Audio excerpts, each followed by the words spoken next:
نظریاتی اختلافات ہو سکتے ہیں، جہاں تک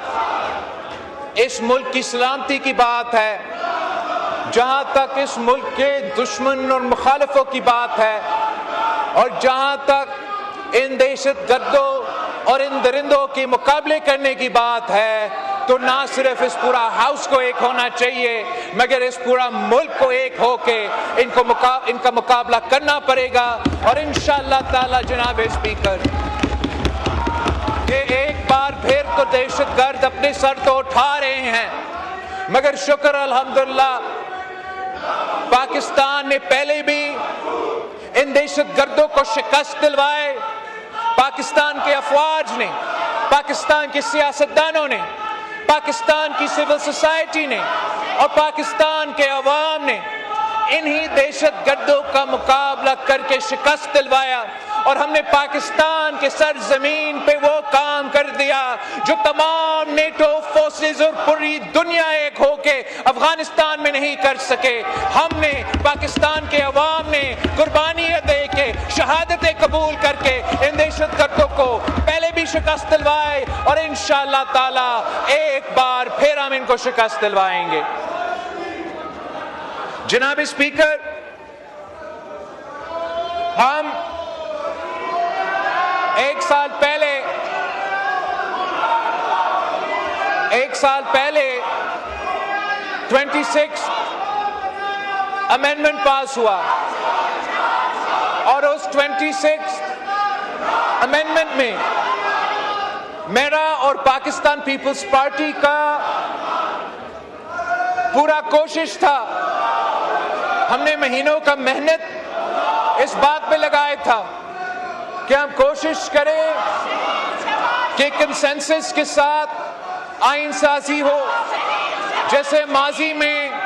چاہے وہ 18ویں ترمیم ہو، چاہے وہ 1973 کی کانسٹیٹیوشن ہو، وہ کنسنسس کے ساتھ پاس ہوا، اور ہم نے دن رات محنت کر کے جو 26th امینڈمنٹ پاس ہوا، جس کے نتیجے میں کانسٹیٹیوشنل بینچز بنے، وہ کانسٹیٹیوشنل امینڈمنٹ جتنا سیاسی کنسنسس ممکن تھا اس سیاسی کنسنسس کے ساتھ پاس کروایا گیا۔ ہم نے مولانا فضل الرحمان صاحب سے انگیج کر دیا تھا، اور مولانا فضل الرحمان صاحب نے پی ٹی آئی کے ساتھ، ایس آئی سی کے ممبرز کے ساتھ، باقی ہمارے اپوزیشن بینچز پہ بیٹھے ہوئے جو دوست، ان کے ساتھ انگیج کر کے ایک کنسنسس بنایا۔ اور میں آن دا ریکارڈ اس بات کو دہرانا چاہوں گا کہ جب کانسٹیٹیوشنل بینچز بنے تو نہ صرف مولانا فضل الرحمان صاحب بھی ساتھ تھا، مگر ووٹ دیے بغیر پاکستان تحریک انصاف بھی ساتھ تھے۔ پاکستان تحریک انصاف کے اعتراضات کے بعد پچھلی دفعہ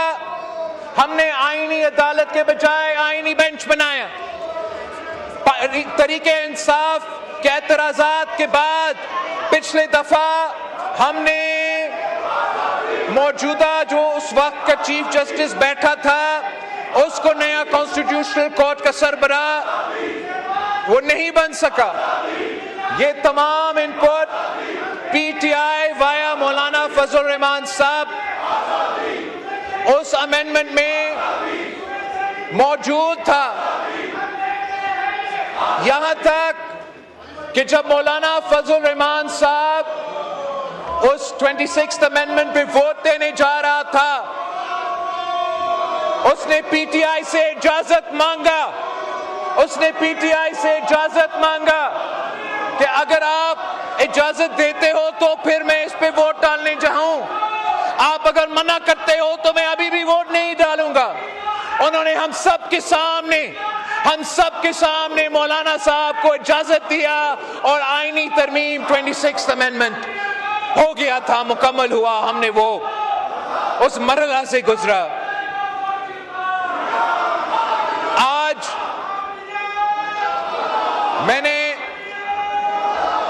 ہم جس آئینی ترمیم پہ بات کر رہے ہیں وہ 27th امینڈمنٹ ہے. اس میں ہم نے جو تبدیلیاں 26th امینڈمنٹ میں لے کر آئے تھے وہ جو چارٹر آف ڈیموکریسی کے نامکمل وعدے تھے وہ ہم مکمل کرنے جا رہے ہیں. کانسٹیٹیوشنل کورٹ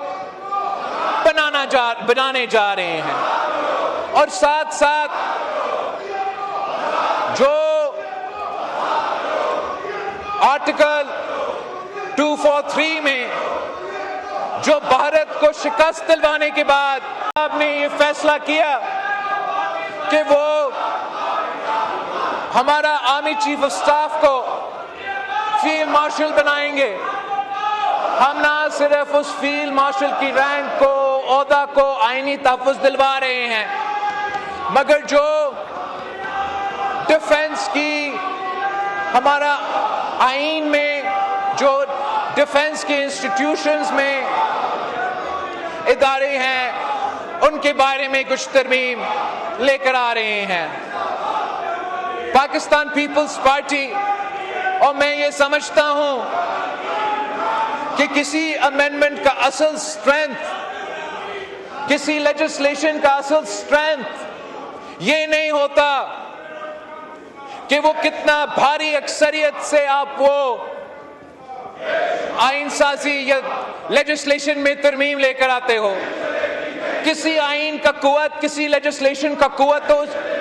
اس سے وہ اس اکثریت سے نہیں ملتا. وہ پولیٹیکل کنسنسس جتنا ہے اس پولیٹیکل کنسنسس سے اس آئین سازی کو اور اس کو قانون سازی کو قوت ملتا ہے طاقت ملتا ہے. اگر آج 1973 constitution is the undisputed unanimous constitution of Pakistan